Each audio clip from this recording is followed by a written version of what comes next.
안녕하세요. 루장입니다. 루시드가 사우디아라비아에서 연간 10,000대 이상의 EV 생산을 목표로 하고 있다는 내용이 나왔는데요. 아시다시피 현재는 반조립 상태로 진행되고 있고요. 확장 시설도 함께 진행되고 있습니다. 파이샬 슐탄은 연간 10,000대 이상의 차량을 생산할 계획이라고 말하고 있고요.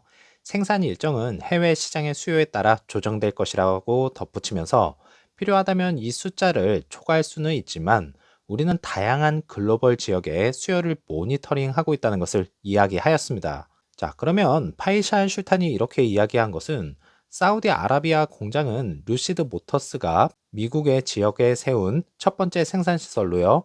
중동 및 글로벌 시장에서의 존재감을 강화하기 위한 핵심적인 거점이기 때문이고요. 반조립 상태가 아닌 완전한 시설로 전환하면 완전한 차량 생산이 가능해져서 사우디의 역할이 정말 중요하다는 것이죠. 또한 비전 2030을 통해 경제 다각화를 추진하고 있는 사우디아라비아를 등에 업고요. 정치적, 경제적 지원을 기반으로 사우디 공장은 중동뿐만 아니라 글로벌 시장을 위한 생산 허브로 자리 잡을 수 있다는 것입니다. 10,000대 이상 생산이 가능하다라는 발언은 루시드가 단순히 초기 운영 단계에 머물지 않고요. 실질적인 생산량 증가와 시장 수요에 대응할 준비가 되어 있음을 나타내는 것과도 같은 것입니다. 글로벌 수요 변화에 따라 생산 계획을 조정할 수 있음을 강조를 분명히 하였고요. 중동뿐만 아니라 유럽, 아시아, 북미 등 다른 지역에서도 수요를 충족시킬 수 있음을 시사한 것이죠. 이것은 이제 특정 지역의 수요 부족으로 인한 리스크를 줄이고요. 생산 효율성을 극대화하려는 전략입니다. 결국엔 사우디를 통한 유럽으로의 확장까지 전 세계 전기차 시장에서의 경쟁력을 확보하려는 의지를 나타낸다 볼 수 있겠습니다. 자, 비전은 이렇게 내다보고 있지만 당장 발등에 떨어진 불을 보자면 현금과 매출 감소에 직면해 있다는 것이죠. 또한 기사에서는 최근 미국 소형 전기 자동차 제조업체에 대한 분석에 따르면 상황이 악화되고 있다고 결론지었다 말을 하고 있는데요. 이는 현금 감소, 판매 추세 문제, 차기 행정부의 예상 정책 때문이라 합니다. 7,500 세 공제에 대해서는 리비아는 해당이 되겠지만 아직은 루시드 측에서는 해당되지 않습니다. 하지만 8만 불 미만 SUV 차량과 5만 불 미만 미드사이즈 모델이 나오게 된다면 타격은 어느 정도는 있겠지만 트럼프 행정부도 세 공제를 완전히 없애기에는 어려움이 있을 것이라 판단이 됩니다. 세 공제가 폐지되는 이유는 대부분 아실 테지만 다시 짚고 넘어가자면 트럼프 행정부는 이전에 화석 연료 산업 지원을 선호를 했잖아요. 전기 자동차 보조금을 비판해왔고 EV 세 공제를 폐지하는 것은 기존 내연 기관차 자동차 산업을 보호하고요. 연방 지출을 줄이기 위한 조치로 볼 수 있겠습니다.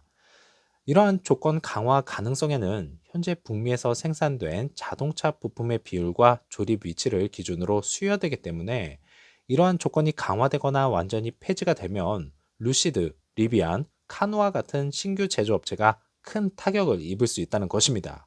그래서 루시드의 대응 과제는 이렇습니다. 새 공제 폐지로 인한 미국 내 판매가 감소하면 글로벌 판매 전략이 더욱더 중요해질 것입니다. 그래서 중동, 유럽 등 미국의 시장에 진출해서 새로운 소비자를 확보하려 해야 하는 것으로 현재 진행 중에 있죠.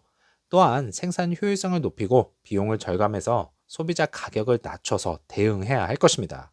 분명히 사우디아라비아에서 완전 조립된 형태로 생산이 진행이 되면 비용 절감에 기여할 수 있습니다. 새 공제가 폐지가 되더라도요, 루시드는 자체 자금 조달 프로그램이나 기타 구매 인센티브를 통해서 소비자의 부담을 줄여야 한다는 것입니다. 자, 힘들다고 자체적으로 진행하고 있는 새 공제 프로그램을 없애면 안 된다는 것이겠죠. 루시드 모터스를 포함한 소규모 전기차 제조사들은 트럼프 행정부의 새 공제 폐지 가능성이라는 큰 도전에 직면해 있습니다. 이는 단기적으로 판매량과 재정 상황에 부정적인 영향을 줄 수는 있겠지만 글로벌 시장 다변화와 생산 효율화, 혁신적인 소비자 유인책을 통해 이를 극복할 여지가 분명히 있습니다. 전기차 산업은 여전히 성장 가능성이 정말 크고요. 루시드와 같은 기업들이 이러한 변화 속에서 어떤 전략을 펼칠지에 따라 미래가 달라질 것입니다. 어려움 속에서도 새로운 기회를 만들어내는 루시드의 행보를 지켜보면서요. 오늘도 활기찬 하루 시작하시고요. 다음 영상에서 찾아뵙겠습니다. 감사합니다.